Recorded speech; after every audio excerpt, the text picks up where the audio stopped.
My name is Zach Arnold. I'm a Hollywood film and television editor, a documentary director, father of two, and creator of Optimize Yourself. Since beginning my career, I have battled attention issues, anxiety, and creative burnout more times than I can keep track of. Back in 2005, after almost losing the battle with suicidal depression, I decided that I no longer wanted to sacrifice myself for the sake of my career. I was done barely surviving. I wanted to thrive. Since then, I have obsessively searched for every possible way to optimize my own creative performance. My journey is far from complete, but I have now made it my mission to shorten your learning curve so you can forge your own path to greatness without having to sacrifice balance in the process. Now it's time to start designing the optimized version of you.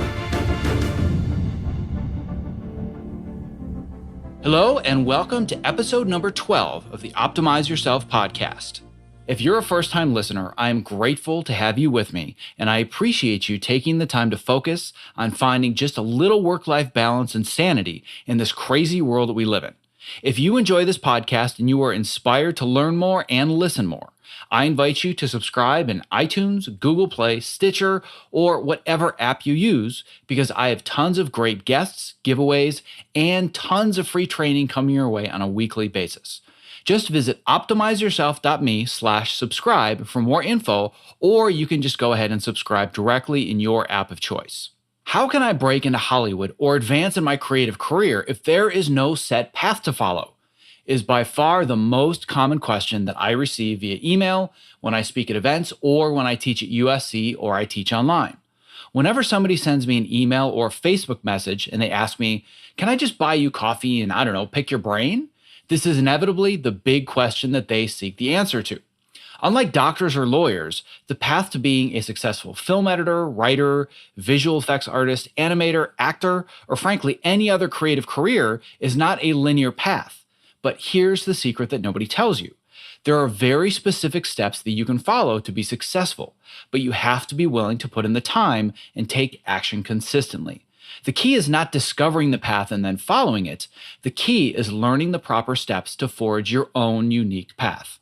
That is why for the entire month of October, I'm going to focus specifically on answering this question, as well as many others that are frequently asked about making it as a creative in the film industry, whether you're in Hollywood or anywhere else in the world. In this episode, I dive deep into the topic of networking and what it looks like to do it right. My guest today is my brand new assistant editor, Chris Visser, whom I met at a networking event a little over 2 years ago, and since then, he has said all the right things and taken all the right steps to slowly build a relationship with me over time. And when the time was right, he got quote-unquote lucky and ended up becoming a part of my team. But if you know me at all, you know that I don't believe in luck, and I think that it's simply when hard work intersects with opportunity. If you've ever thought to yourself, it is all about who you know, and I don't know anybody, so I just give up, then this episode is a great place to start, because Chris and I break down the key steps to networking the right way so you don't have to waste your time and end up walking in circles wishing that you just magically knew people. It's time to get out there and build your network.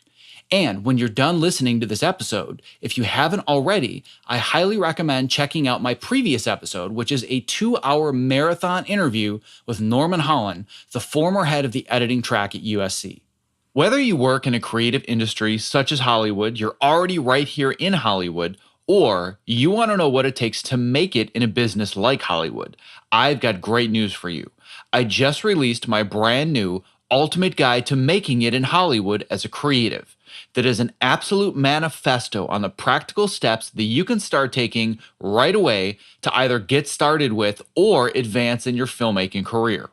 No matter what creative craft you specialize in, the strategies that I provide in this guide will absolutely help you move forwards. I cover such topics as how to figure out which ladder you should be climbing and how to clarify the niche that's the best fit for your skill set, how to become awesome at your specific craft, as well as how to pitch yourself, and most importantly, I do a deep dive into the art and science of networking, especially if you're an introvert like me. This is 15 years of everything that I've learned throughout my own professional journey distilled down to one jam-packed guide, and I'm offering it to you 100% free. To download your Ultimate Guide, just visit optimizeyourself.me/Hollywood Ultimate Guide, and I will send it to your inbox immediately. Okay, I know that you're anxious to jump right into the interview, but I've got one last quick favor to ask, and taking just 2 minutes would mean the world to me. And those 2 minutes could very easily lead you to winning an awesome prize. And based on the current pool of entries, your chances of winning are like over 20%. You would be insane not to play those odds. As my longtime listeners know, my previous podcast, Fitness and Post, had over 100 5-star reviews in iTunes, but after renaming the show, I had to start back at zero. We have made good progress over the last few weeks, but I am far from hitting my goal of 100 reviews by December, and furthermore of reaching my larger goal of being featured in the iTunes New and Noteworthy section. But with your help, I know that we can reach this goal together. All you have to do is leave an honest review of the show on iTunes, and I'm heavily stressing the word honest. And if you do, you'll be eligible to win either a Topo Mat, a Topo Mini, a human charger device, or a private 1-hour coaching session via Skype with yours truly. I'm going to be giving away these prizes for the months of October and November, so your one review gives you 2 chances to win, and if you don't win, your entries carry over to the next month until the giveaways are complete. And because I'm giving away 3 prizes instead of 1, your chances of winning something have just tripled. To leave your honest review and register for this contest, all you have to do is visit optimizeyourself.me/win. And thank you so much in advance for your support. And now, without further ado, after a brief break to recognize our sponsors, my interview with Chris Visser. To access the show notes for this episode, just visit optimizeyourself.me/episode 12. This episode is made possible by ErgoDriven, the makers of the Topo Mat and Topo Mini, my number 1 recommendations for anybody interested in moving more at their height-adjustable workstation. Listen, standing desks are only great if you're standing well. Otherwise, you're constantly fighting fatigue and chronic pain. Not like any other anti-fatigue mat, the Topo is scientifically proven to help you move more throughout the day, which helps reduce discomfort and also increase your focus and productivity. And they're really fun and a great conversation starter too. To learn more, visit optimizeyourself.me/topo. That's TOPO. This episode is made possible by the Human Charger, a revolutionary new light therapy device made specifically for people who spend long days in the dark and don't get enough sunlight, i.e. you and me. Simply put in the earbuds for 12 minutes a day to receive your daily recommended dosage of UV-free white light. Doing so can drastically increase your energy, improve your mood, and increase mental alertness and focus. This device has literally changed my life, and I use it every morning without fail. To learn more, visit optimizeyourself.me/humancharger, and you can use the code OPTIMIZE to get 20% off your order.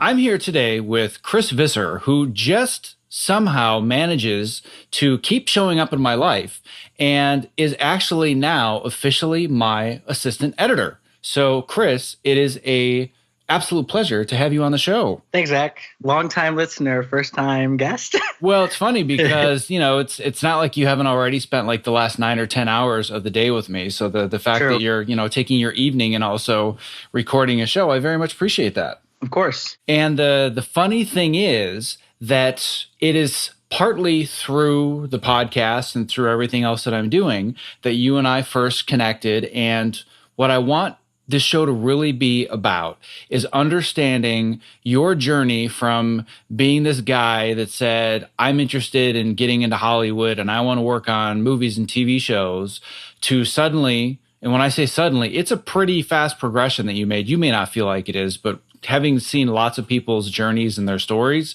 you did this pretty quickly. You're now on the other end of my microphone, and you and I are working together all day, every day. So I want to kind of use this as a tool for other people to understand how to network the right way, because I love to talk about the process of networking and how to break into the business and all the different things you need to do to kind of tear down that curtain that, everybody says, oh, well, nobody knows how to break into the industry and it's this ethereal thing and I never know if I'm going to make it. I don't believe any of that. I believe that there is a very specific formula that you can follow. It may not be as easy as being a lawyer or a doctor, but it can be done very systematically. And you basically followed all the steps. So I want to talk today about your journey. So let's just kind of start from the beginning. Well, I guess the very beginning is how I discovered that I wanted to do this, how I just discovered I wanted to do filmmaking as a career choice, which was kind of by accident. When I was a freshman in high school, there was a video after school class, like basically like a 101 video filmmaking class, and a bunch of my friends were taking it, and I didn't really care, but they were like, hey, you should take it with us. It'll be fun. I was like, okay, sure. Like, I'll hang out with my friends more, get half a credit. And I took it. We made like the worst possible crap in the history of crap, but I fell in love with it. I remember the first day of class, our teacher who had like, he had like bought like some like really crappy, like, I don't know, probably like $40 like NLE-esque software. And he was showing us how to use it, like how to make a cut. And then he showed us how to make a dissolve, and it blew everyone's mind. So at first I didn't really gravitate towards post specifically. It was just like, I loved making crappy movies with my friends. And then from there, my dad worked at a long-term care, like equipment supplier, like company. He was in marketing, and he had been there for like 15 years. So it was easy for me as a 16-year-old to get a job there. But I had like kind of grown up with the company, so a lot of people knew me. And I was able to get a job as like the video intern. So a lot of like digitizing tapes and taping presentations that nobody else would want to go tape. All corporate video stuff, which is really like was a sponge, and was like, I remember the time I was reading tons of articles online. Like this was like during the DSLR video boom. Like I was reading everything from Philip Bloom and people like that, and just absorbing everything. And I was still in high school. And then I went to college. I went to Marquette University in Wisconsin. We're both from Wisconsin. That's something we've connected on. And just was pursuing like a broadcast degree there. They don't really have a film school, but I knew I wanted to stay close to home, but I wanted to do film and TV kind of stuff. So I saw it as, well, I can stay close to home. I loved Marquette growing up. They don't specifically have what I want as a program, but I do know that I have access to all this equipment. So if I wanted to make short films in my own time, I could, and I did. And then after that, during my junior year of college, I applied to the Emmys Foundation internship in the post-production category. And at the time, I was like in my school, I was like both the videography guy and the editing guy, and like those were my two passions, cinematography and editing. And when I applied for the Emmys Foundation, I had to choose which one I should go for because I couldn't apply for both. And I looked at the reels of the kids from previous years who had won both categories, and I knew I could win the post-production one. And I was pretty sure I couldn't win the cinematography one because the people who were shooting on like red cameras and film, and like we just didn't have that kind of equipment at Marquette. So kind of like hedging my bets, I chose post. Not that I didn't love it. I did love it, but I was like, I know I can get this one. And I did get this one. So I spent the summer in LA interning at a company called Chainsaw, who is a big post facility. Went back to school, finished, and then I kept in touch with the company I'd interned with. And coming out of school, I was able to like convince them to hire me. And so I moved out 2 weeks after graduating to LA with a job. And that's kind of how it started. So that's the beginning, I guess. Yes, and there's definitely there's a lot to unpack there even before we go any further. I think one of the things that you kind of skipped over that I think is important for this specific conversation is you said, well, yeah, so I convinced him to give me the job and then I moved out.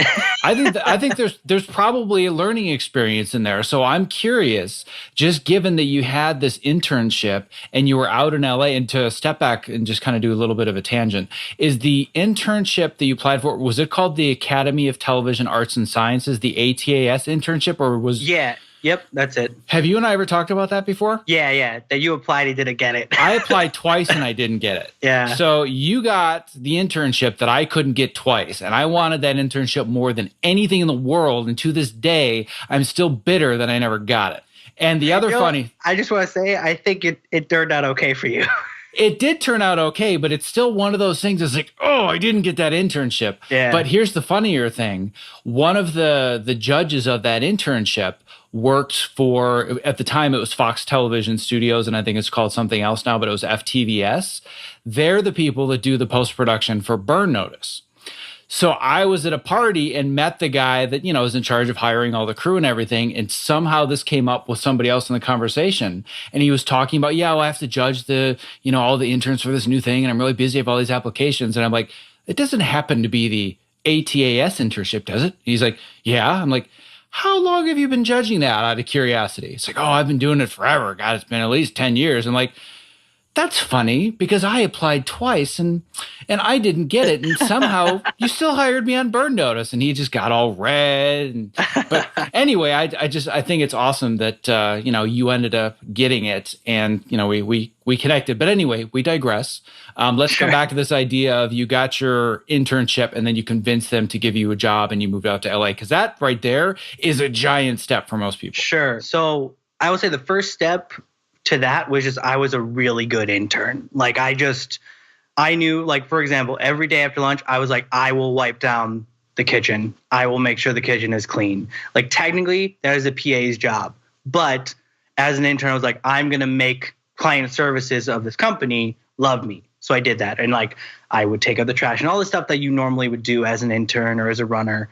But the other key thing for me, because Chainsaw, when I was there, their internships were pretty loose. They're like, when we ask you to do something, do it. Otherwise, you're kind of free to do whatever. You can shadow whoever you want as long as they're cool with it. Just kind of like the world is your oyster, which is an amazing thing. But the way I viewed it is that, yes, I could be shadowing these amazing editors, which I did. But I spent most of my time in the machine room with the assistant editors because I knew I was much closer to getting that job in my career than I would be getting an editor job. So I wanted to learn those skills, which are, especially in the modern day, the assistant editor skill set is very different from the editor's skill set. So I knew that I wanted, and I love the technical side of editing and a lot of the assistant editor duties. So that was something I naturally just loved. But I also thought strategically, like, it is more important for me at this point in my career to be good at this than to know that. So I did that. I spent almost all my time in the machine room with the assistant editors, building trust with them to the point where they started giving me work orders when they would come from ops. So I would start doing assignments. And it actually got to the point where I was also making friends with like producers and editors that were in and out at Chainsaw. And I started actually doing all the work orders for a certain show.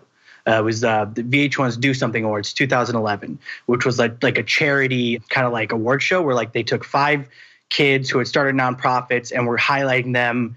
They were all getting grants, but like the winner would get like $100,000 grant where all the others got like a $10,000 grant. So Chainsaw was doing the packages and then the live show. So I started doing all the work orders. So anytime there was an import or an export, I would do it to the point where like literally if a work order for Do Something Awards came in, like ops would hand it to me and not the other assistant editors. And it just became this thing to the point where like the producers loved me so much, they actually invited me to go to the show when they taped, which is like the last week of my internship, which was a pretty great way to end it. And then this was kind of a big thing. This isn't directly answering your question, but I think it's an important decision I made, which actually does relate to how I was able to get the job, was that the last week of my internship, a PA left. And there were 2 company PAs at the time. And the general manager of the company asked me if I wanted their job. They're like, you've been such a great intern. This PA job is up. We know you have a year of school left. You have this job if you want it. And I basically didn't work the rest of the day because I was calling people and like family members, friends, mentors, and be like, what should I do? I want to work in LA. I want to work in Hollywood. I love this company. And I have a job here right now if I want it. But I still have a year left of school and I've worked really hard at school and what should I do? And ultimately I decided that, you know what? You never have the creative freedom that you have in college. You have the rest of your life to work. And I like finishing things. And I'd already spent 3 years and a lot of money on a degree. It would be a shame to not get it.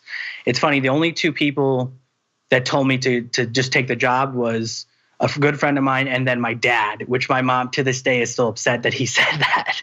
She was like, how could you tell him to just take the job? He has to finish school. So I went back to school, and in approaching school, I was like, obviously it was my senior year, which was a very important, it actually ended up being my favorite year of college. So I'm very happy I went back, but I also strategically was like, I need to make sure they remember me. it's going to be a year before I see any of these people again. They need to know me. So I kept in touch every month or two. I emailed the general manager, said hi, how things were going, asked how things were going. I kept an eye on what kind of shows they were doing and how they were doing, and would comment on them in my email. So like if I knew they were doing a certain show, I would see how that show was being received and I would talk about that. They all made fun of me because I was from Wisconsin. So at Christmas, I sent them a cheese and sausage basket and was like, here, this is how Wisconsin I am. Nicely done. And when it came to be about 2 months before graduation, I was like, hey, I'm moving out at this time. I really love you guys and I would love to work for you. And the general manager was like, we would love to have you. We'll hire you as a digitizer. And I was like, amazing. That's awesome. But I wasn't putting all my eggs into one basket with them. I was also other people I met in LA I was reaching out to. And I was talking to the editing for reality TV intern from my year at the Emmys internship. So the way the Emmys Foundation or the ATS internship works is that there's like 40 different categories in like cinematography, directing for single cam, directing for multicam, screenwriting, etc. And there are like 4 post-related ones. There's editing for reality, sound, and post-production. And I had the post-production internship. And I was talking to the editing for reality TV intern, and she worked at Buena Murray because she graduated and she had stayed out there. And she had been promoted to an assistant editor by that time at Buena Murray Productions, which is a big reality TV house in LA. And they had just made the switch from Final Cut 7 to Avid. And Avid was basically all I knew. I knew Final Cut and Premiere, but Avid was my strong point because that's what we had used at my corporate video job. And that's what I had used a ton when I was in LA at Chainsaw. So it was kind of an advantageous time because I had met the VP at Post at Buena Murray the last day of our internship. There's always like a mixer party. So I met him and I reached out to my friend Ashley and she got me in contact with him. And he called me. He's like, look, we need people who know Avid. I'll give you an assistant editor job on this show if you want it. And I was like, that's amazing, but I want to work at Chainsaw. So I went back to Chainsaw and said, look, I want to work with you guys, but Buena Murray's offering me an assistant editor job. I need an assistant editor job with you guys if I want to work with you. And they're like, okay, you have it. So I started as a night assistant editor, working the graveyard shift from 10 p.m. to 8 a.m. about 2 weeks after college, which is a rough life adjustment, but it was what I wanted to do. So that's how we got there. Yeah, and I can refer people to past podcasts about how awful the night shift is for your health, but I'm not going to go down that rabbit hole in this episode. But I mean, there are just so many, really great takeaways from that whole process, and I think that's a very important journey for people to understand rather than just, well, I did that and then I moved out to LA. Like so many different little things, strategies that get people pulled out of that, where it's not just, oh, well, but he got the ATAS internship. That's never going to happen to me. And, he met this guy at a mixer and that's probably never going to happen to me. And what I really am interested in is eliminating that excuse and saying, everybody's journey is going to be different, but if you can learn how to clear your own path, you're going to be able to make it as well, and you're going to be able to control your own destiny. And the 2 biggest takeaways that come from this are really the 2 main things that I tell everybody that ever emails me and says, can you give me some advice? Can I quote unquote pick your brain about how to break into the industry? It's 2 things. Number 1, you have to be awesome at your craft, which you are obviously working at. And number 2, people need to know that you're awesome at your craft. Those are the 2 main things. There are 2 others that I also focus on, but those are really the 2 main things. You did that. And it wasn't necessarily the craft of being an editor. It was the craft of, I'm going to clean the kitchen counters. Like the kind of impression that makes on people is profound. And maybe I'm biased, but I have a feeling that some of it has to do with that Midwestern work ethic. Probably. I think there's this, and I've heard this from lots of people, and I'm sure you have also heard this, Zach, is that people in LA are always like, there's just something different about people from the Midwest. There's just something that like they work harder. And I'm not saying anyone is better than anybody else, but I've heard that consistently in my entire time living in LA, that people take note if you're from the Midwest, because usually you understand working hard without necessarily getting something out of it. Well, and not only that, it's also the combination of people that work really, really hard, very consistently, and they're also overly nice. I was Yes. actually told that as if it was an insult multiple times when I first moved out here. They're like, God, you're just too nice. It's so annoying.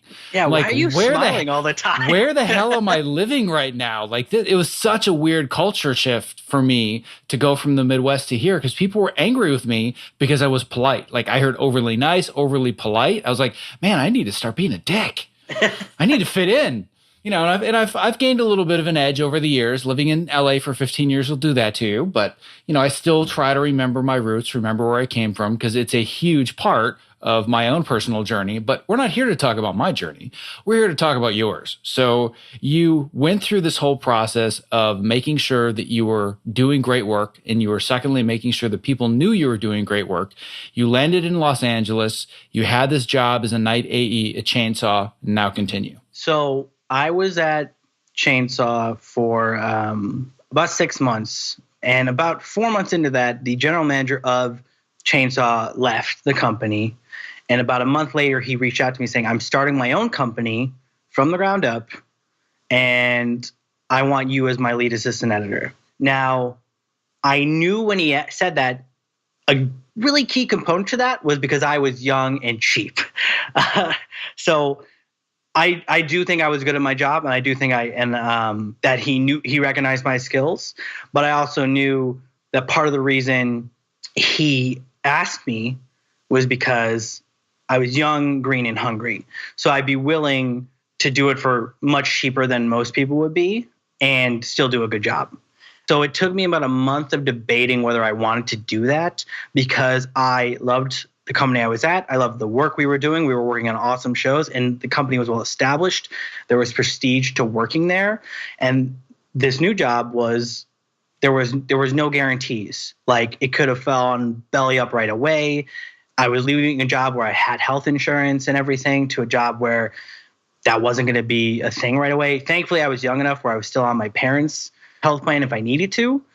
But I debated for a month, and basically over Christmas, I was like, you know what? I'm 22. Like, this is the time to take a risk. And so I said, yes, let's do it. And a big incentive was also like getting off the night shift because it would be a day shift. We started this company where I was the only staffer besides him. And this guy is a business guy. Not so much he understands the business of post, but he's not like an editor or anything. So he knows how post workflows go, but not how to do them himself. So he's more of a manager type. And then, so I was the technical backbone of the entire company. We had a freelance editor who was doing all the onlines. We did season 4A of American Ninja Warrior, which that was our first gig, where basically it was a kind of like a recap of season 4 before they started season 5, which we also ended up doing.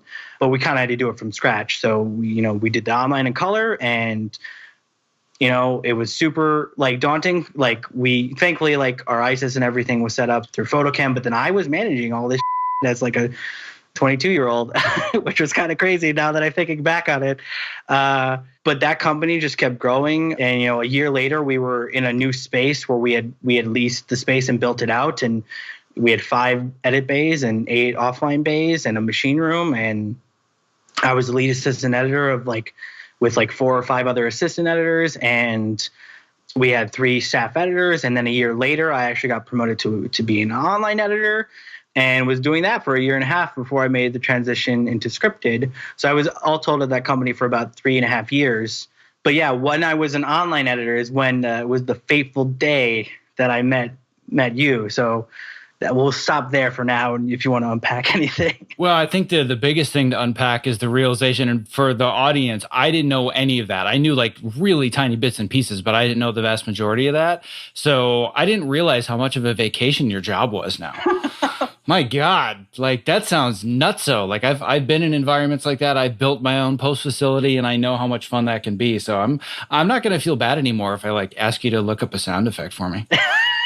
Jeez. Yeah, like you felt bad doing that before. Yeah, well, yeah, of course. I certainly don't feel bad about that, but I'm always very conscious of the quality of the work environment. Obviously, that's like the whole reason that I built this entire program is how passionate I am about the work environments that we're in, and finding some semblance of work-life balance and not dealing with constant burnout. So, like, I'm very conscious of that with people that are on my team as well. But just kind of knowing the ringer that you've been through, I'm not going to feel quite as bad if it's like 7:35 and you haven't left yet, as opposed to like 7:30. So, Oh yeah, I have pulled quite a number of long shifts.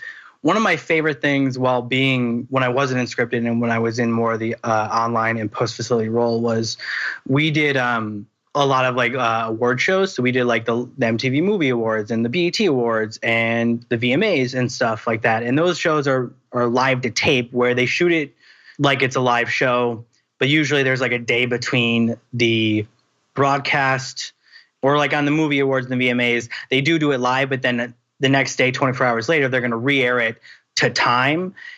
And our job was to bring all those tapes in overnight, and the editors started like, the show goes out and is finished by 9, and by like 10 o'clock, we're getting tapes and we're loading them. By midnight, the editors are rolling in, and we need a finished project by 2 p.m. the next day, or even sooner. Those are some of my fondest memories, but also some of the craziest memories. The first award show we did that on, when we were still like a baby company, I remember it was me and one other assistant editor we had hired at that time, and we had 4 decks and we had 4 rooms. And for the first like 2 hours, we could use all 4 decks, but after 2 hours, the editors showed up, so we were down to 2 decks. So like we were constantly digitizing tapes while they were cutting the show, and it was the most stressful night of my entire life, I think. So yeah, I've definitely seen some crazy, intense experiences in my post career so far. well, intense pressure is how you turn coal into a diamond. So sometimes you got to go through that process. It's all part of the journey. Yes. But kind of jumping back onto the timeline that we've been talking about, we left it at, and then there was that day that I met you. So let's start there, because there's going to be a lot of stuff that we can talk about with this part. And it's going to have nothing to do with me, by the way. I have no intention of talking about me, but there's going to be a lot of good stuff that we can bring up here. So let's start and get into the meat of this. So Zach and I met at Ep12 LA in I guess it was August 2015. No, I'm actually going to interrupt you right there. There's a very important distinction that needs to be made. You said Zach and I met. That's not true. You met me. That's a true. Very big distinction that people need to understand. So I just want to make sure and rephrase that to make it very clear that you met me, and we'll take it from there. So I met Zach at Ep12 LA 2015, and the preamble to this is I had been aware of Zach probably since college. I remember listening to old episodes of that post show in college, and Zach was a frequent guest on that post show. So I was aware of Zach way long before he even launched Fitness and Post, just from that. And jumping forward, when I was in college and when I was still younger in my LA career, like I still have to this day never been to NAB, but I remember always wanting to go to things like NAB or things like NFS, where obviously there's like all these industry people and there's these experts and they're talking about their stories. And like, so as a young, hungry post-professional, those types of events were things that I craved. But due to either the fact that I wasn't in LA or because I couldn't afford it or whatever, I wasn't able to go. So NFS 2015 was coming up, and I was like, you know what? This year, this time I'm going to go to this. So, and at the time, it's more expensive now then than it is now. I think now it's at the most expensive NFS is like $225 to go for this one-day event, which I'm not saying that's cheap by any means, but it's more affordable than when I went, which was about $400. But I was thinking, you know what? This is a day that's like packed full of like amazing editors talking about the craft, and I really want to go. So I was like, you know what? I'm going to do it. So I paid and I went, and I basically went alone. I did know one friend who was going to be there through part of the day. So I'm like, and I'm a very shy person, which this podcast probably doesn't give you that impression at all. But generally speaking, I'm a shy person. Hey, that makes two of us. People think that I'm full of it when I tell them that I'm an extreme introvert. They're like, that's impossible. Like, why do you think I do a podcast from behind a microphone? Exactly. Same deal. But so I went, and I don't like going to things alone when I don't know people. Like there's a lot of anxiety that I have to deal with for that. But I still went, and it was on the Disney lot, and it was like super cool. And I saw a couple people that I knew and was talking to people. And then there was a couple of people I saw. I was like, oh my God, that's Norman Holland. Like, I've been reading Norman Holland's stuff from like since high school, and stuff like that. And one of those people that I got excited about seeing, just like during the hors d'oeuvres hour where people were all networking and talking and like having cocktails, I saw Zach in the hors d'oeuvres line. I was like, that's Zach Arnold. And at this point, Fitness and Bosan had been created, and I myself had gotten a lot out of it. Like I had gotten a Fitbit. I had been walking a ton. I felt better. And I had always admired Zach's story about, making his transition from not scripted TV to scripted TV. And Zach's told that story a million times, so we won't get back into that. But I'd always admired that story, but I'm extremely shy. And I was like, if I meet somebody, I want someone else to make an introduction. So like my friend Kylie Pena, she introduced me to Norman that day, but no one was around to introduce me to Zach. So I probably debated for about 5 to 10 minutes to going up and introducing myself to Zach. But eventually I did. I forced myself over and was like, hi, my name is Chris. I just want to say I really love what you've been doing with Fitness and Post. And I just have a question for you. And I think that's a key thing, is that and the question was basically, here's where I am in my career. Do you have any advice in how I make the transition into scripted TV? Because at the time I was an online editor and unscripted, reality TV and award shows. And I was like, what I want to do is scripted offline. I just don't know how to make that transition. And that was basically the question I posed. So Zach, I'll let you see if you have anything you want to add to any of that. I don't remember anything that I said. Do you remember what my advice was? Yeah. One thing was and I tell this to people all the time, is that the way I introduced myself was I'm currently an online editor, but I want to do scripted. And you told me, before we go anywhere, I want you to reframe your mindset. You are not an online editor. You are a scripted editor who is currently doing online. And I've told that to every younger person who's come up to me for advice. That's one of the first things I've said. You need to reframe your mindset. It's not you are the thing you want to be. That's a key thing. If you want to be a scripted offline editor, you are that. You're just currently doing something else. But all of that, the thing you're doing right now will lead to the thing you want to do if you frame your mindset like that. So that was one of the things you told me. The other thing you told me was the thing we've already talked about, was that people need to know you, and you need to be good at what you do. Like those were and there might have been something else, but those two points are the things that I still remember and stick out to this day. I gotta say, that's pretty good advice. I gave you pretty good advice. I like that. It's advice you still give to this day, I think. It is actually. I don't remember that specific conversation. I mean, I remember meeting you and I remember chatting, but I didn't remember the contents of it, because a lot of people come up and ask me those questions, and I now get emails all the time. I was even just telling you 2 minutes before we got on to record that somebody sent me their entire life story about editing and their passion for it, and they're trying to break in looking for advice. And funny enough, they happen to be from Wisconsin, but I digress. They seem to find me. I don't know why. I think I also mentioned that I was also from Wisconsin. So that yes, definitely made it in there. That is always an excellent icebreaker. When you grew up 25 minutes from where I did, and we had no idea that the other person existed, that's a great icebreaker. And not a whole lot of people are going to have that. But again, I don't want anybody to make an excuse and say, well, I could never go up to so-and-so because I don't live near where they are, or I don't have this, or I don't have that. These are all things, all steps that people can follow. Yeah. I would never advocate stalking anybody, but it's always possible to do a little research on somebody before you talk to them. So there's always some way you can relate someone else's experience to your own. And so, I mean, my research had kind of become organically with just in listening to podcasts you had been on. So I knew things like you were from Wisconsin, and you worked on Bird Notice, those things that just were there, or Fitness and Post was a natural thing we could talk about because I had gotten benefit from it and you created it, So even if you're not from the same place as somebody, I think you can always find something that you can relate to somebody else that you're trying to connect with about. There's always going to be something that there's either a connection, or at worst, you can just show interest in something that you know that they're interested in. Because one of the best ways to approach networking, especially if you have a goal in mind about, I know this person's going to be at this event, or I know that there are 3 people here that I want to meet, whatever it is, if you just know one thing, here's a secret: people love talking about themselves. It's just human nature. I'm not saying that people are egotistical, or it has nothing to do with that. It's just, and it's human psychology. Like, this has been proven over and over.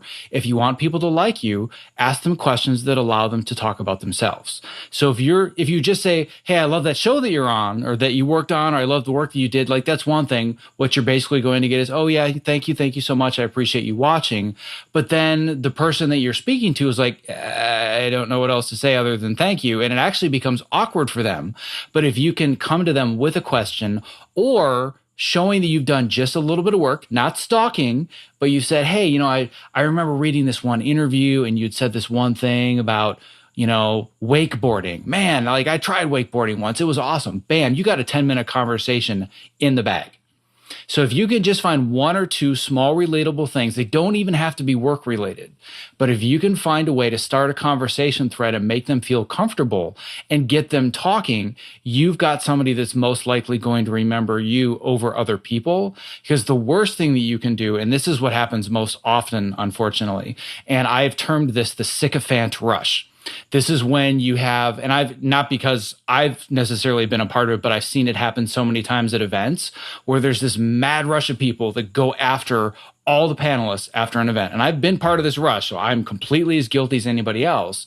But they just go up to them, they hand them business cards, they hand them demo reels, they say, hey, I'm looking for, work right now. If you have anything open, like, I would love your consideration, blah, blah, blah. Don't ask people for anything. It is the worst way to start a first impression. What I like to do, this is something I tell people who ask me for advice, like, people who are PAs trying to become assistant editors and stuff like that, is that if you are meeting somebody for the first time and you want to form that relationship with them, you always need to ask a question. That's the key thing. You need to come to them with a question, basically asking for a piece of advice, but that is all you ask. You don't ask to meet. You don't ask to get them coffee or shadow them at their job. You basically have a question. You're like, I think you could answer this because of whatever. So for me, it was like, do you have any advice for someone who's trying to make the transition to scripted? And that was like, that's it. That's all I wanted out of that conversation that day, was just that little bit of advice. And I feel like when you do that, it's really, on the other side, you're just having to answer a question. There's not much you're committing to. And it's not as aggressive as saying, like, can I shadow you? Can I meet you or something? I think those things have to come from, some organic development.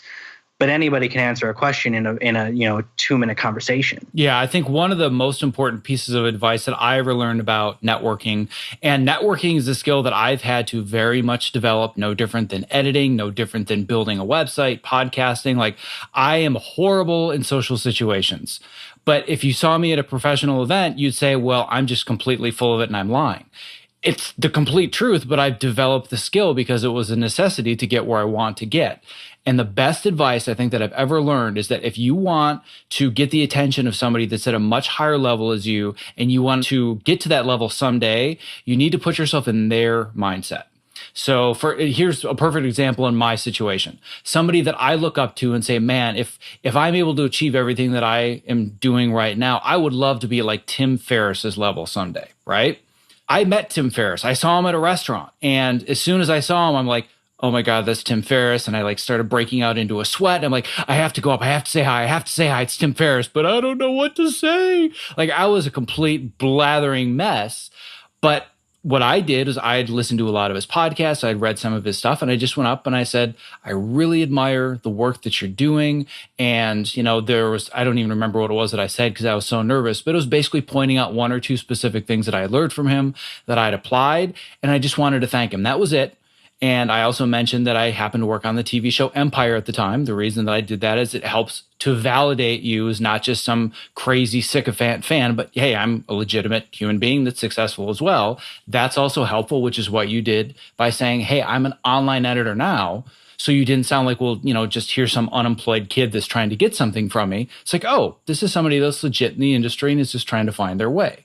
So it's really important to think to yourself, where are they? What is their mindset? If I go up to them and I ask them, hey, can I pick your brain and take you out for coffee? And can we have lunch? And hey, I don't know if you have time, but do you think maybe you could look at my reel or at least kind of go to my website? Like, I would love your advice. They're thinking, I don't have time for any of that. So you have to put yourself in their mindset and think, where are they right now? If this is somebody that's working on a really successful TV show and I know they're working long hours, they're most likely not going to be able to fit me into their schedule now. But that brings us to the next component of all of this. And you actually hit on the third one without me having to really say it, even though technically it was my own advice, which was the idea that you have to develop this mindset that you can't wait for somebody to tell you that you're something. You're not waiting for permission to call yourself an editor or call yourself a writer or say I work in scripted. Like, that's something that you need to do with your own mindset. But the last component of all of this is patience and discipline. And that's where the rest of this story takes us. Because you've now basically done the first three, which is you honed your craft, you got really good at what you were doing, you made sure that people knew it, and you were starting to develop this mindset that, oh, I may not be in scripted right now, but I work in scripted. I just happen to be an online editor.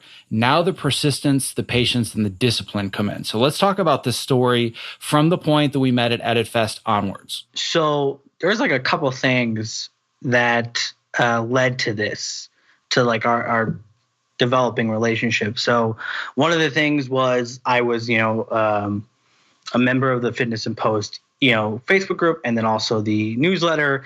And back then you were doing monthly giveaways for Fitness and Post. So like if you wrote a review on iTunes, you could get I can't remember what some of the other things were, like a copy of Boris or something. I can't, there were various prizes, but one month the prize was a full Geek Desk max. And in following Fitness and Post and just trying to be more conscious of my health, having a standing desk was like, if I could get that, like, I feel like, not that it would fix any issues I had, but it would allow me to take my health a little more seriously while at work. So of course I was like, it's free. All I have to do is write a review, of the podcast, which I already enjoyed. So I did.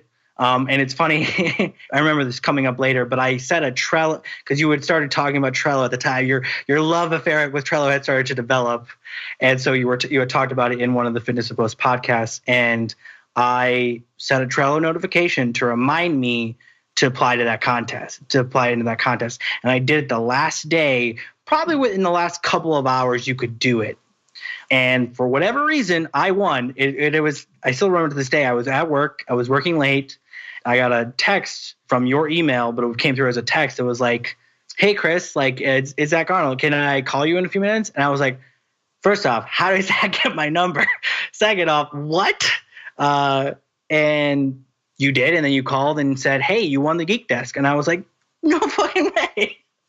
So that was kind of the first thing. And when you called me, you said, I remember you from our conversation at EditFest. And when I saw that your name come up for the winner, it put a smile on my face. So that was like step one, was that because of the way I handled myself at EditFest in the first time, when I won this desk, which I'm literally sitting at right now, you remembered me. So, and then we had a little conversation. You got, me in touch with Geek Desk, and I got my desk. So, and I still use it to this day. So that was step one. Step two was you were starting to develop, and I think you had emailed the newsletter, like, I'm developing this course, thinking of doing a beta, trying to gauge interest. And I replied immediately, like, I would love to be a part of it. And not in any way of trying to network, was really, literally just, I think this would be great for me in my own personal development and health. That was something I was excited about, because I had already gained a lot of good principles from the stuff you have been talking on the podcast and in through the Facebook group and the newsletter and the website. And this was just another thing. I was like, I want to be a part of it.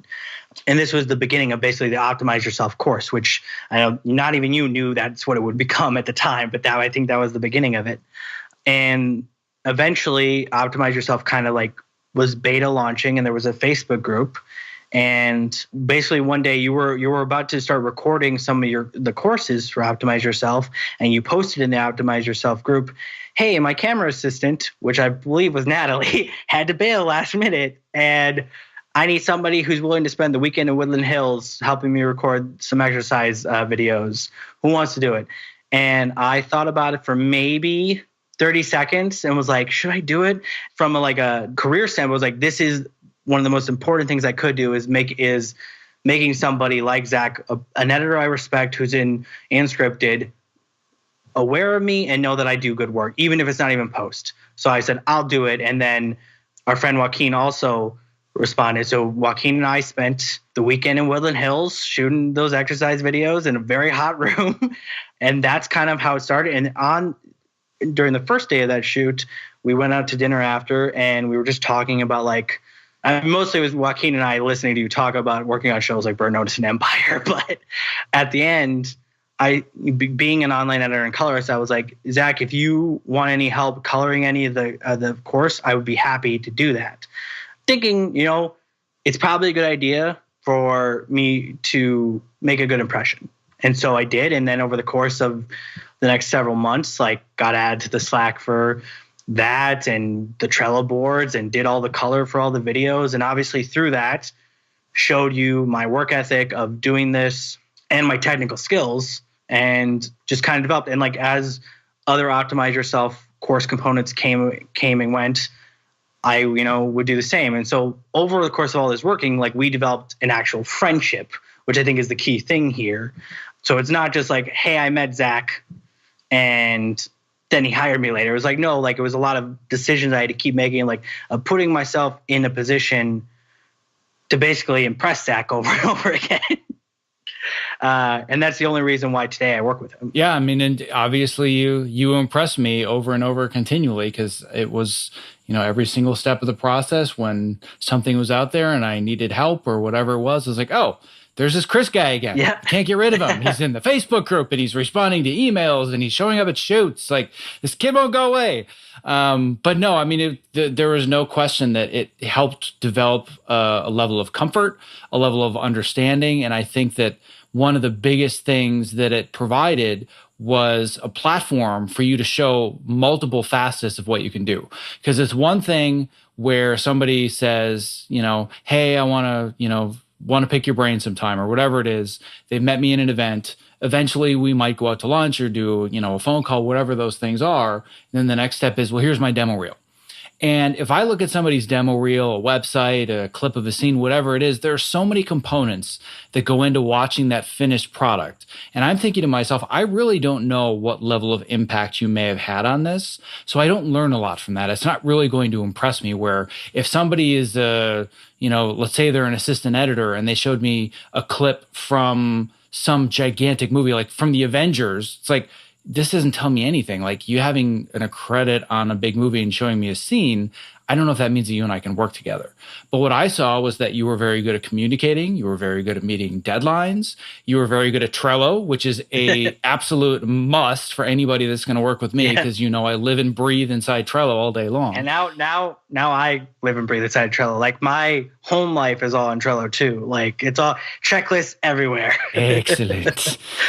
Well, that's the whole plan. But I think that that's a really, really important component and this is another one of those mindsets that I've had to learn through the process of networking, because even though I'm not spending a lot of time networking in the film industry anymore, and I still do, I'll go to events and I'll talk to other editors or people that I admire. But where I'm really networking is this new world that I've embarked upon with building an online learning business and learning more about fitness and health. I go to these events and there are these giants in the industry and I'm a nobody.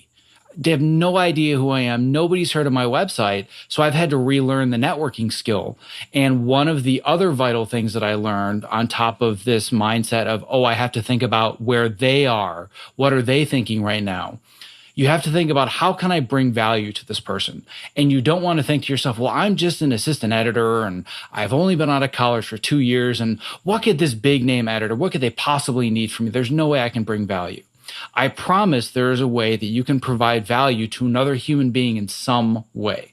So don't devalue who you are or what you can bring, and think, how can I help this person? Because I guarantee if they're a decent human being and you have something that you can bring of value to them, they're going to listen, and there may be a time when they need it, and then that bond will form. So that is, what you did in spades was you kept bringing value, and it almost got to the point where it's like, geez, I hope Chris is available because I don't want to have to ask anybody else to do this work. Well, I was happy to do it, and obviously it worked out. Yeah, so it worked out. So I think that's pretty much the way that the relationship had developed. Yeah. But there's kind of one more key component to all of this that I think is going to be important for people to hear and understand that you had to go through, which is when the time finally came that you got the phone call, which was me saying, hey, I need an assistant editor. And for anybody listening that's been a longtime listener, like, what the hell did he do with Natalie? She got bumped up and she's now an editor sharing a wall with me at an equal level, which to me is like one of the coolest things ever, that she was able to finally make that jump. And I'm very proud of all the work that she put in to make that happen. But it also left me abandoned and cold and alone. So just saying, but I realized I had to fill that spot. And it wasn't even a question. It wasn't even like, well, there's just all these other people. And, like I have a short list of people that I've developed relationships with where I've said, if something ever comes up, I want to give them the work. But it's very, very hard to find somebody that fits the mold that I would need for this specific position, not only for me, but because they also need to get approved. So it's not just up to me. A lot of people are wondering, well, how do I break in as an assistant editor? What are you looking for? I could do a whole show about that, so I won't go too deep into it. But what you have to understand is, number one, editors have no interest in interviewing people. All they want to do is either hire somebody they already know or talk to colleagues that they trust and say, who would you recommend? So they don't want to have to read resumes. They don't want to interview people because you're immediately jumping in the trenches on day one. So the comfort factor was there, but there's also that factor of somebody needs to look at your resume that's in an ivory tower over at Universal Studios or Fox or wherever it is, look at a piece of paper and say, yes, they can handle this job. And of the other people on my short list that I would love to work with, I knew that if somebody looked at them on a piece of paper, they would just say, I'm sorry, but I can't approve this person. They're not ready to do scripted network television. And you were right at that level where it was like, if I push and I tell them that I really believe in you and I'm going to vouch for you, nobody's going to care and they're going to approve you. But everybody else that I would have asked, there's no way that I could have ever sold it.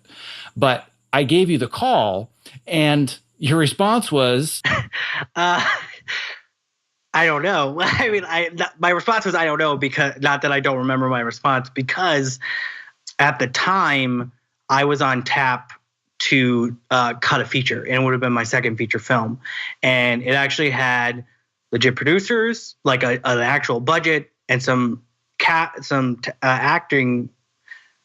members that I really was excited to work with. But so it was this really awful moment of like, the thing I've been waiting 5 years for, which is to work in scripted TV, has been offered to me. At the same time, I have this thing that I'm just about to do that literally, it's a complete schedule conflict where like literally they both started on the same day. So I couldn't do both. So I had to decide, which one do I want? Do I want to edit a feature film that with people I like, a crew I really enjoyed working with a budget and with basically an exciting project, or do I want to be an assistant editor in scripted TV? And so I think I said, it was funny because a couple months earlier you had said hypothetically, because this feature was already on the docket for me, like in advance, you had reached out to me and you were like, hypothetically, if a scripted network show were to come up, would you turn it down? Would you accept it right now? And I was like, well, I have this feature, so probably not, because I have loyalty and I really want to do it, blah, blah, blah. And you're like, okay, good to know. And then 2 or 3 months later, you're like, okay, this isn't a hypothetical anymore. Do you want to do this? And I like had a panic attack. But you called me and we kind of, I was like, I don't know what I want to do, because while I've been waiting for this call for 5 years, I also am really excited about this project. And in classic Zach fashion, he was like, well, I'm not going to tell you what to do. I'm just going to ask you a question, and then you decide based on how you answer that question. And the question was, where do you want to be in 5 years? And what decision today gets you there in 5 years? And my answer was, well, my goal is to work in scripted TV, not features. So the correct answer today is to work in scripted TV with the job that is being offered to me, which literally I was like, when thinking back on it, and even in the moment, I was like, it's crazy that I'm even hesitating because this is something I've been waiting for so long. But like, when you're hit at a crossroads of like different opportunities, you do have to take a moment and wait and decide what's most important to you. And I had to take that step back and be like, okay, what do I really want?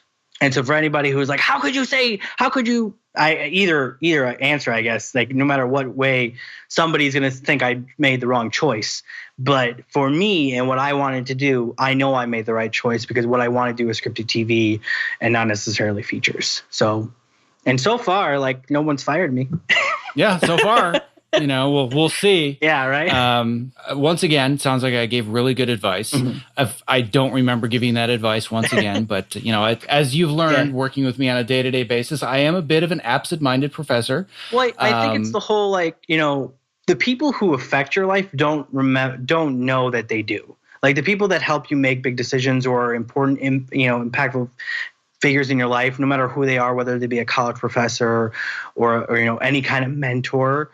Like when they say something that really sticks to you, they don't ever think of it. It's just they're saying something that they believe in, but it's not a big moment for them. But for us, whoever it might be, like when Zach, when you've gotten advice from your mentors, like it's been those like light bulb moments and it's like life changing for you. But like I'm sure the person who gave you the advice didn't even think about it and couldn't remember what they said to this day. So I just think no one who ever is like giving me great advice probably remembers doing it. Yes, that's probably true. It's a very good point. And the story actually isn't quite over. You told 98% of it, but there's 2% left. And I want to tell the rest of the story because this was my favorite part of this whole journey. Okay. We had that phone conversation, and this part you may not remember, but I remember this part very distinctly. I was actually on the lot at Universal working on the pilot for Unsolved at the time. I was just about done, and I was thinking, oh my God, if he does not take this, I'm so screwed. Because I'd reached out to a couple other people and done the hypothetical thing, and they'd all said, no, there's really no circumstance where I would make the jump back to assistant scripted. I'm like, damn it, Chris is all I've got, but I got to play cool, So I had talked to you about it, and you're like, well, listen, there's this feature, and I've got this thing that I'm doing. I gave you all that advice that I'd forgotten about. And then you ended the conversation with, all right, so listen, I got to think about this. I have to make the right decision. Let me think on it tonight. I'm going to talk to my fiance. I'm going to talk to other people. Is it cool if I give you an answer like sometime tomorrow? And I'm thinking, yeah, that would be perfect. 15 minutes later, I get a text that says I'm in. That's my favorite part of the story. Yeah, that did happen. No, I remember that. Because I immediately called my fiance. I immediately texted a group of close friends. It was like, this just happened. And everyone was like, you have to do it. Like, what are you even thinking about? And I think as soon as I ended the call, I knew what I wanted. But whenever I make a big life decision, I never want to rush into it. And probably 15 minutes later is a rush. But I didn't want to make the decision on the call because just as a general rule of thumb, I think it's a bad move to ever make a big decision in the moment when it's offered to you, unless there's no other choice. But I think in this moment and in other moments, like it's good to take a step back, breathe, and then make the decision. Even if that decision is this one you were going to make in the moment too, but just having that taking that collective breath and like clearing the mind and making sure that's the right choice. I think that's really important. Yeah, I think that's an excellent point. Well, we've gotten to the tail end of the story, and we could fill the last 2 months, but it would basically be you and I have showed up to work, and you've done assistant duties, and I've edited, and we've made television. That's the rest of the story. It's pretty boring from that point on. There's not much to the after story there, but I want to be respectful of your time, mostly because you and I are going to be working together tomorrow. Yeah. I want to make sure we're both well rested. But before we go, I know that we've thrown out a lot of different pieces of advice for people that are trying to break in, trying to take that next step, trying to network, trying to get noticed, whatever it is. But if you could just kind of give one first action step for somebody that's a little overwhelmed and they're trying to figure out, how do I navigate this crazy world? What's that one simple piece of advice that you'd give them? A good piece of advice, and this is something that I know like Norman Holland has specifically talked about on this podcast, but it's something that's always stuck in my mind. And it's something I tell my mentees that I have, is that figure out what you want to do, whatever your plan is, whatever your end goal is, and then start working backwards. So like, let's say your goal is in 10 years, you want to be a features editor in Hollywood features. You got to figure out what you have to be in 5 years to be there in 10, and basically working backwards. So like, you basically start planning out your next month to your next week to your next day of like, what are the steps you need to take? In addition to that, just don't overwhelm yourself with decisions. Make one choice. Like if you're like, I'm going to do this one thing, from, let's say in my story, you could say it was my choice. Going to Ep12 is a choice to make, obviously. And then while at Ep12, I'm going to make one connection with a post professional I respect or who could potentially help me, and just make that one connection. Like, I think this is something that you've talked about in any part of your life, like specifically like we've talked about like in fitness. Like if you're going to make changes, make them small. Start with like, you just take your gym clothes out of and lay them on your bed every night, so that eventually you start putting them on. Eventually you start, going to the gym, and eventually start working out while at the gym. Same thing with networking. You start small. It can be simple as joining a Facebook group that people that you want to connect with are in, or making a Twitter so that you can follow people you respect and start seeing what they're talking about. And eventually you start talking to them on that Facebook group or Twitter, and eventually start going to events where they're at, and eventually start making connections with those people. And it just kind of builds from there. I think starting small in anything in life is really important, building off fundamental skills. So like if you can combine, long-term planning with incremental steps, I think that's pretty helpful. Yes, and I think all of that is fantastic. And the last takeaway that I want to give everybody is that if you go to Ep12 and you use Trello, you'll win a desk and you'll work in scripted. Yep. It's that simple. It is that simple. Yep. Well, along the lines of talking about how no matter how shy you are, or whatever, the reason might be, or the excuse that you have that you can't break into the industry, there's one more thing that I want to get into that I think is super, super important to this discussion, which is BCPC. And if somebody is listening going, I have no idea what that means, I want you to talk about that, because it factors very much into this conversation about breaking in, networking, and figuring out how to make this journey. It so does. So BCPC is the Blue Collar Post Collective, which is a nonprofit organization which within the last year has gotten nonprofit status. But it is an organization that started in New York by Katie Hinson and Janice Vogel. Katie Hinson, up until very recently, was one of the lead finishing artists at Light Iron New York. And Janice Vogel is an assistant editor who's currently working on She's Gotta Have It, or just finished on She's Gotta Have It, Spike Lee's Netflix TV show. Two amazing women who are just the best. But basically, it's an organization that started in New York, and the whole mission statement of BCPC is about changing the face of what an expert is in post and making it a more inclusive place at the same time, specifically film and television production. And it's all about welcoming emerging talent into the world and helping them shine, because it's the right thing to do. And so this whole organization is based on those principles. And so it started in New York with Katie Hinson and Janice Vogel, as I said. And then a little over a year ago, maybe about a year and a half ago, they reached out to Kylie Pena, who, if you don't know of yet, where have you been? But if you're in post and you're online at all, you probably know of Kylie Pena. She's associate editor at Creative Cow. She's very active on the Facebook and Twitter post-production kind of sphere. And she's a workflow supervisor at Bling Digital in Hollywood. But she's been a very active voice and champion for women's and just general diversity in post across the board. Very vocal champion of those things.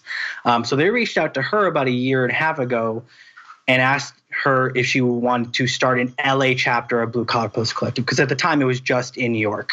And I knew Kylie through Twitter. I think we figured out the other day, we've known each other for 8 years, which is mind-boggling.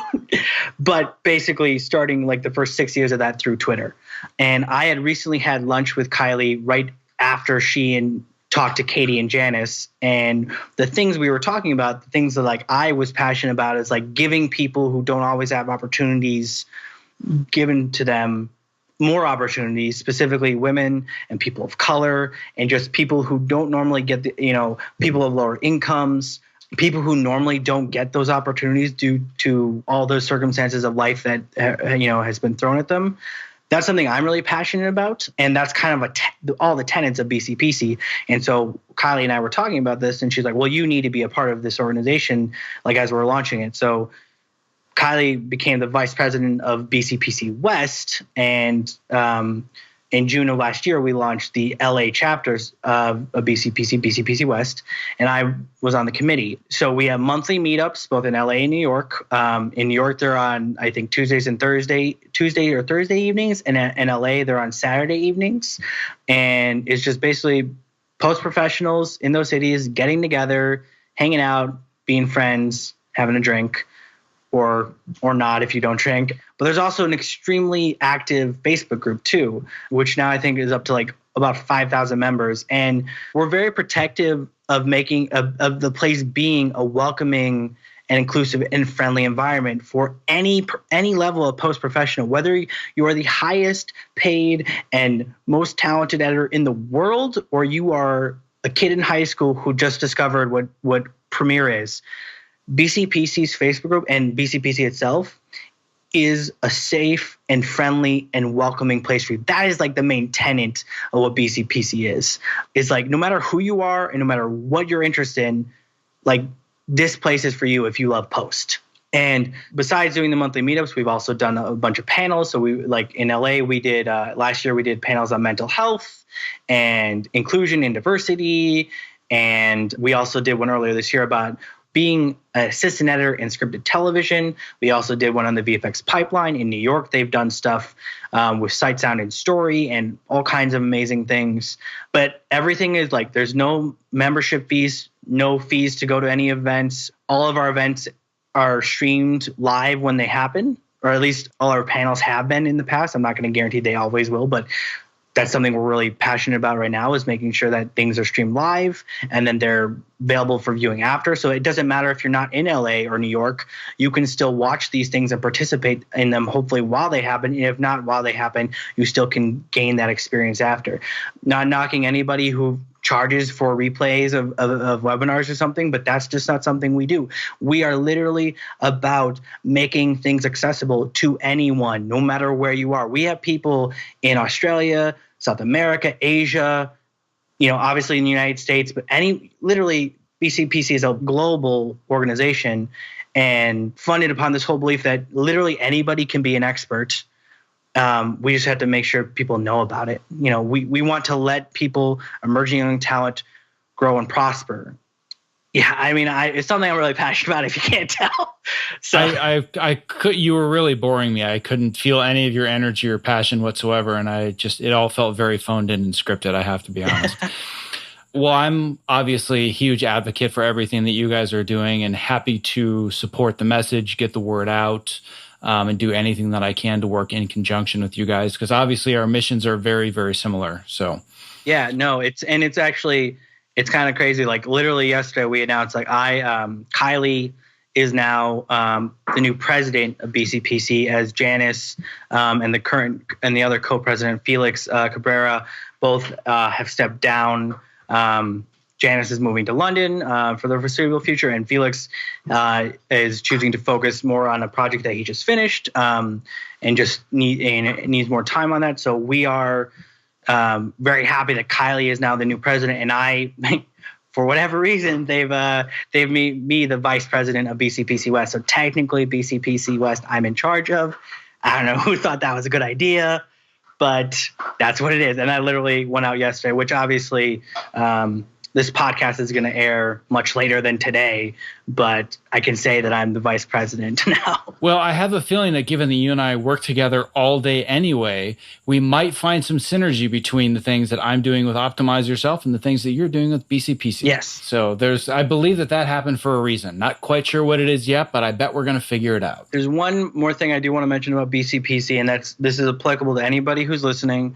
We have this program called the Professional Development Accessibility Program, or PDAP, which basically is, the tenet of it is we send lower income post-professionals to industry events that they normally couldn't afford to go to. So some of the requirements are you have to make less than the median income of your city in order to qualify. You have to be a post professional who's currently working and all this stuff. And there's a whole, if you go on the Blue Collar Post Collector website, there's a page for the PDAP, and you can look at the requirements. Basically, we do things like we sent 2 people to NAB this year who normally wouldn't have been able to afford it, and completely took care of their expenses for the event. I can't specifically remember, and I apologize, whether this also included room and board and flight, but at least I know at the bare minimum, we took care of any conference fees that NAB has. And then something that we're doing right now is we're actually sending a couple people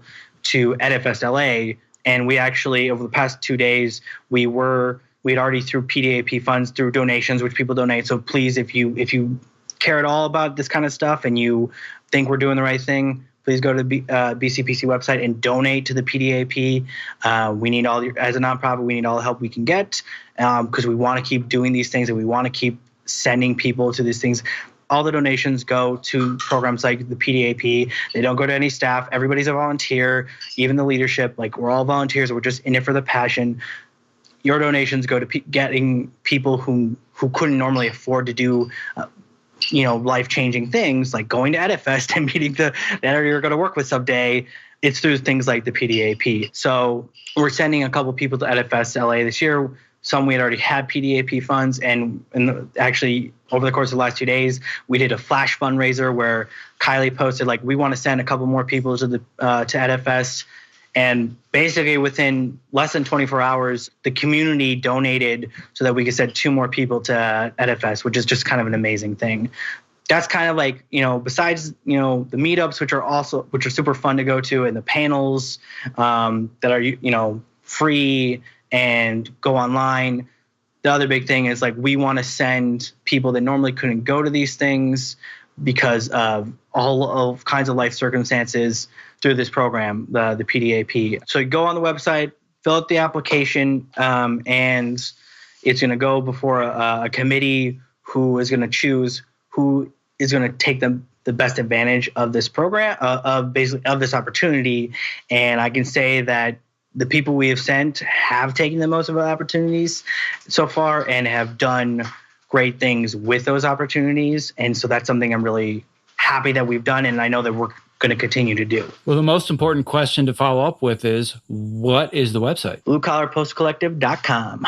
BlueCollarPostCollective.com. That is the place that anybody that's listening, you want to find that community that you say you're too shy to find, you don't know how to network. Guess what? There are 5,000 other people that chose post-production because they hate networking and they hate being social. That's why we choose this profession. We all want to work in the dark by ourselves, but people need to know you exist if you want to get out there. So this is a great way to start, break the ice, and then just, start from there. So I got to say this has been a tremendous pleasure, and I generally like to keep these under an hour, but if they're really good, I let them go longer, and this is one that's definitely worthy of the extra time. So I'm glad that we were able to do it, and this has been fantastic, and I'm going to see you in about 11 and a half hours. All right. Thanks so much, Zach. Thank you for listening to episode 12 of the Optimize Yourself podcast. To access the various links and resources mentioned in this episode, just visit optimizeyourself.me/episode 12. If this episode inspired you to start taking some real action to get where you want in Hollywood and land your dream job, I have great news because you ain't seen nothing yet. I just released my brand new Ultimate Guide to Making It in Hollywood as a Creative. That is an absolute manifesto on the practical steps that you can take to begin forging your own path to success. No matter what creative craft you specialize in, these strategies that I provide in this guide will absolutely help you move forwards. I cover such topics as how to figure out which ladder you should be climbing and how to clarify the niche that's the best fit for your skill set, how to become awesome at your specific craft, as well as how to pitch yourself. And most importantly, I do a deep dive into the art and science of networking, especially if you're an introvert like me. This is 15 years of everything that I've learned throughout my own professional journey distilled down to one jam-packed guide, and I'm giving it to you 100% free. To download your ultimate guide, just visit optimizeyourself.me/Hollywood Ultimate Guide, and I will send it to your inbox immediately. Also, as a final super quick reminder, you can win a Topo Mat, Topo Mini, human charger device, or a 1-hour coaching session via Skype with yours truly. And all it takes to win is 2 minutes to leave an honest review of the show on iTunes to be eligible for prizes throughout the months of October and November. Visit optimizeyourself.me/win for more instructions and to register your review. Thank you for listening. Be well. This episode of the Optimize Yourself podcast was made possible by Ep12, the makers of the Topo Mat and Topo Mini, my number one recommendations for anyone interested in moving more at their height-adjustable workstation. Listen, standing desks are only great if you're standing well. Otherwise, you're constantly fighting fatigue and chronic pain. Not like any other anti-fatigue mat, the Topo is scientifically proven to help you move more throughout the day, which helps reduce discomfort and also increase your focus and productivity. My friends at Ep12 did extensive testing and compared their product to the top-of-the-line floor mats, and they found the Topo drove almost 2.5 more moves per minute with 270% more foot motion. Now, what this simply means is that the Topo users move more. I'm standing on one as I read this, and I don't go to a single job without it. And if you're smaller and you're concerned the Topo Mat is too big, or you simply don't have the floor space, there's a Topo Mini for that. To learn more, visit optimizeyourself.me/Topo. That's TOPO.